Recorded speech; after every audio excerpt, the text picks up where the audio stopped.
Welcome back, everyone. We're diving into a case that I think is going to really fascinate you. Get ready, because today we're talking about the Zodiac Killer. Ah, the Zodiac. One of those cases, that just never seems to fade from public attention. Right, even after all these years. Exactly. It's incredible, really. I mean, this is a case that has everything, Yeah. The cryptic messages, the ciphers, the unsolved murders. And this really bizarre, almost theatrical persona that the killer crafted for himself. It's like he wanted to be famous, to be remembered. Oh, absolutely. The Zodiac craved attention. He wanted to be a legend. I think it's safe to say he achieved that goal, unfortunately. Sadly, yes. His name is etched in criminal history. So, to guide us through this chilling case, I've brought in an expert who has studied the Zodiac extensively. Welcome to the show. Thank you for having me. It's a fascinating case, albeit a deeply disturbing one. I think fascinating is definitely the right word. There are so many layers to this story, so many twists and turns. And so many questions that still remain unanswered even after all this time. Exactly, and that's what we're going to try to unravel today. We're going to dig into the evidence, the theories, the psychology of the killer, and see if we can make any sense of this enigma that has captivated people for decades. So let's start at the beginning, shall we? Take us back to the late 1960s, California. The Zodiac's reign of terror began in December of 1968 with the attack on a young couple at Lake Herman Road. Yes, that was a brutal crime that really set the stage for everything that was to come. And it wasn't just the violence itself, right? It was the way he contacted the police afterwards. Exactly. The Zodiac taunted the authorities, offering details only the killer would know, and even calling in to report the crime himself. He wanted to make sure everyone knew it was him. It's like he was relishing in the fear and the chaos he was creating. Absolutely. He was playing a game and the whole world was his audience. And just a few months later, in July of 1969, there's another attack, this time at Blue Rock Springs. Again, a young couple targeted, and again, the Zodiac calls the police. And what's even more chilling is that in both these cases, there were surviving victims. It makes you wonder why he let some live while others died. It's like he was playing God, deciding who would live and who would die. That element of control is really terrifying. And it really distinguishes the Zodiac from other killers. He wasn't just interested in violence, he wanted to exert his will, to demonstrate his power over life and death. And to control the narrative. He wasn't going to let the media or the police define him. He was going to control his own image, and he was going to do it through fear and manipulation. Precisely. And that's where things take an even more sinister turn with the attack at Lake Berryessa in September of 1969. The brutality escalates, and we see the introduction of a new element. The costume. The costume, yes. Tell us about that. What was the Zodiac wearing? Well, he was wearing a hooded executioner's outfit. Imagine, a dark robe, a hood covering his face, and on his chest, emblazoned for all to see, was his now infamous symbol, a circle with a cross through it. Chilling. It's like something out of a horror movie. Exactly. It was also meticulously planned, so theatrical. He wasn't just hiding his identity. He was creating a persona, a terrifying figure that would become synonymous with fear and mystery. It was a brand, almost. He was creating a legend. Precisely. He understood the power of imagery, of symbolism, and it worked. We're still talking about it today. Decades later, he achieved that level of infamy that very few killers ever reach. It's unsettling to think how calculated it all was. He wasn't some random impulsive killer. He was planning, he was thinking, he was strategizing, and he was playing the media and the public like a fiddle. Absolutely. He was a master manipulator, and he used his intelligence and his understanding of human psychology to create a reign of terror that would grip the entire Bay Area. And that terror would only intensify with his next move. Which brings us to October of 1969, the murder of Paul Stein, a cab driver in San Francisco. This time, the setting shifts from the quiet countryside to the bustling city, and the victim is a man, not a young couple. It's a departure from his previous modus operandi. Right, and it feels like a major turning point in the case. Was he feeling pressure from the investigation? Was he deliberately trying to throw the police off his trail? Those are questions that have puzzled investigators for years. We may never know for sure what motivated this change in tactics, but it certainly suggests a level of sophistication and adaptability that is truly unsettling. And this time, instead of a phone call, he sends a letter to the San Francisco Chronicle. Tell us about that letter. It was a chilling message, filled with his usual taunts and boasts. He even included a piece of Stein's bloodstained shirt as proof of his crime. And for the first time, he signed his correspondence with the name Zodiac. The name itself is fascinating, right? Yeah. What do you make of that choice? Well, it speaks to his desire for notoriety, to be associated with something bigger than himself. the Zodiac, a symbol of power, mystery, and the unknown. He was elevating himself from a common criminal to something far more sinister, something legendary. He was creating a mythology around himself. Exactly. He was writing his own story, and he was casting himself as the main character, the villain, the anti-hero. And the world was captivated. And terrified. Of course, terrified, but also strangely intrigued. I think that's what makes this case so fascinating, so enduring. It's a story about the dark side of human nature, about our fascination with the unknown, of the enduring power of mystery. And it's a story that, unfortunately, is far from over. And that game, that manipulation, it reaches a whole new level with his next move. I'm talking about the school bus threat. Oh, yes, the school bus threat. That was a chilling example of how the Zodiac understood the power of fear, how to really strike at the heart of a community. It's just, imagine the panic, the terror that must have gripped parents and children alike. He basically held an entire city hostage with a single letter. Absolutely. He knew exactly what buttons to push, how to exploit people's deepest fears, and he did it masterfully. It's a testament, in a way, to his twisted genius. And then, as if that wasn't enough, he starts making phone calls to a local TV show. He demands that they bring on this famous lawyer, Melvin Belling. It's like he wanted a bigger stage, a wider audience for his performance. He was craving that attention, that notoriety, that recognition. It almost seems like he was seeking some kind of validation, like he wanted to prove how clever, how powerful he was.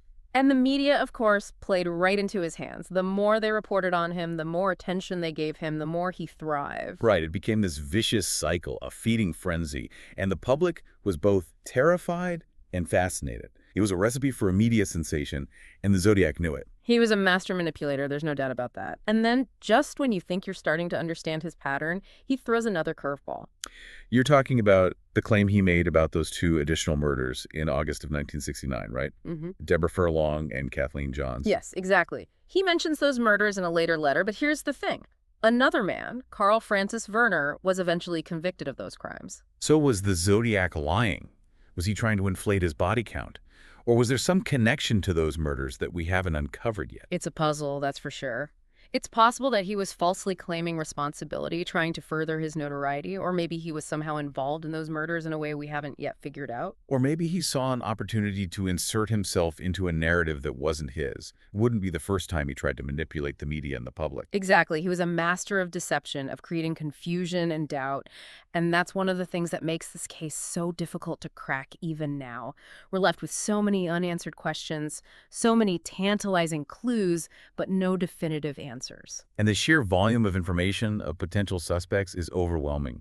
Our source mentions something like over 2,500 potential suspects that the police investigated over the years. That's just mind-boggling. It's a testament to the complexity of this case.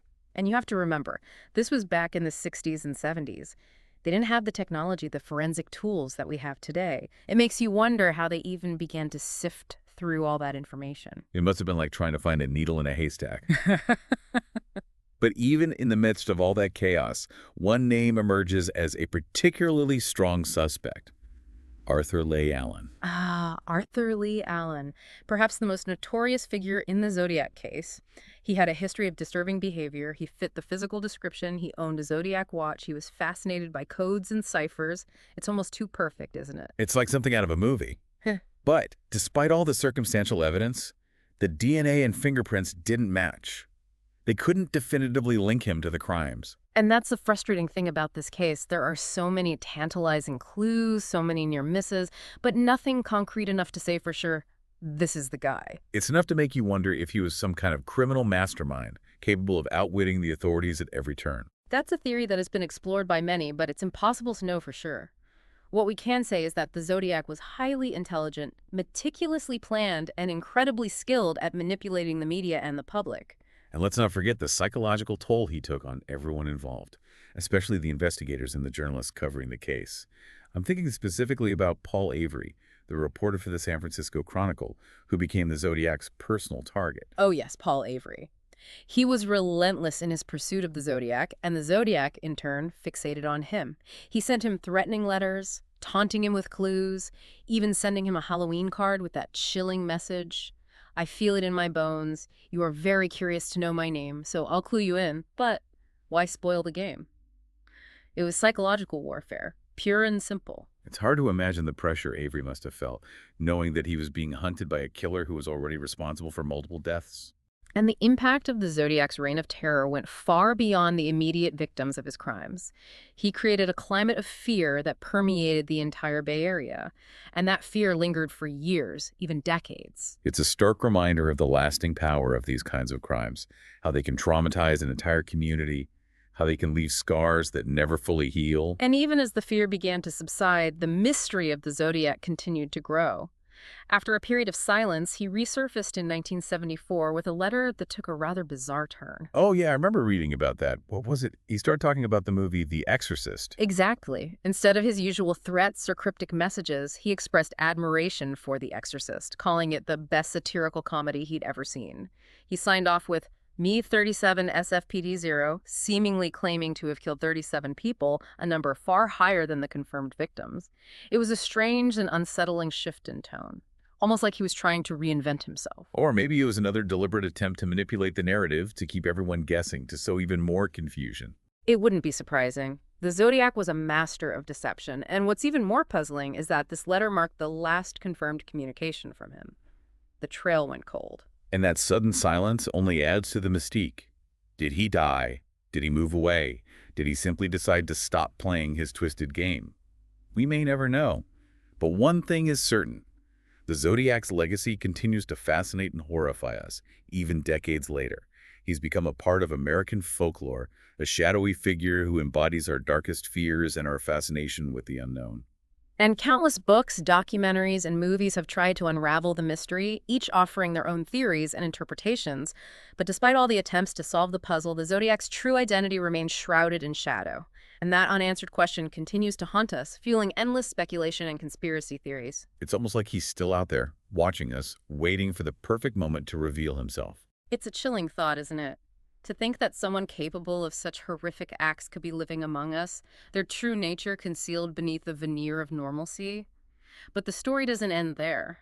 Our source mentions that the case was officially reopened in 2007, sparking renewed interest and hope that maybe, just maybe, the truth will finally be revealed. So there's still a chance, however slim, that the Zodiac Killer's true identity could be unmasked. And until then, the mystery continues to captivate us, reminding us of the enduring power of unanswered questions and the darkness that can reside in the human heart. And that hope is what keeps so many people digging into this case, and both professional investigators and just amateur sleuths really just poring over the evidence and, exploring these new angles and challenging old assumptions. There's always this chance, that a breakthrough could happen. Absolutely. And our source mentions, a few of the more prominent suspects who've emerged over the years, each with their own set of clues and potential motives. For example, there's Gary Francis Post, a man with a violent past who some believe resembles the composite sketches of the Zodiac. Post is a fascinating case for sure. He definitely fits the profile of someone who could be capable of these crimes. But the evidence linking him to the Zodiac is largely circumstantial. Right. And then you have Richard Gatkowski, a journalist who also resembled the sketches and had a history of mental illness. He's another suspect who's kind of captivated the imaginations of a lot of Zodiac enthusiasts. Gatkowski's connection to the case is especially interesting, because of his background in journalism. He would have had access to information about the investigations, and some people believe that he might have used his knowledge to taunt the police and the public through his writing. But again, concrete evidence linking him to the crimes is still missing. It's like trying to catch a ghost. Every time you think you have a solid lead, it disappears. Exactly. And then there's Louis Joseph Myers, who allegedly confessed to his friend before he died. Confessions can be tricky, though, right? I mean, they can be genuine expressions of guilt, or they can be these elaborate lies designed to get attention or mislead investigators. Without any other evidence, it's really hard to know if it's true or not. You're absolutely right. It's a tough one to call. It seems like every time we get close to a possible answer, we just end up with more questions. It's true. This case is full of dead ends and false leads. But even with all these other suspects, one name just seems to kind of loom larger than all the rest. Arthur Lee Allen. It's hard to get away from Arthur Lee Allen when you're talking about the Zodiac case. As we mentioned before, he had so many connections to the case, so many things that just didn't add up. It's almost impossible to ignore him as a suspect. Our source talks about some pretty disturbing accusations against Allen. His own family and friends described his strange behavior, his fascination with weapons and explosives, and his tendency to make these kind of cryptic threats. His ex-wife even said that he had talked about becoming a Zodiac-type killer. And there's that story about his acquaintance who claims to have seen a letter with these weird symbols that Alan kept hidden in a metal box. It just creates this very unsettling picture of someone who's capable of doing terrible things. But even with all that circumstantial evidence, the DNA and fingerprints didn't match. He was cleared as a suspect, but the doubt remains. It really does. It's hard to shake the feeling that he knew more than he let on. Maybe he was involved somehow, but not as the main guy. It's possible. Or maybe he was just a troubled individual who just happened to fit the profile of the Zodiac. It's a frustrating thought, but we may never know for sure. So what does all this mean for our listeners? Does this mean we should just give up on ever finding out the truth about the Zodiac Killer? Not at all. As long as people are passionate about this case, as long as people are willing to look at the evidence and explore new possibilities, there's always a chance that the truth will come out.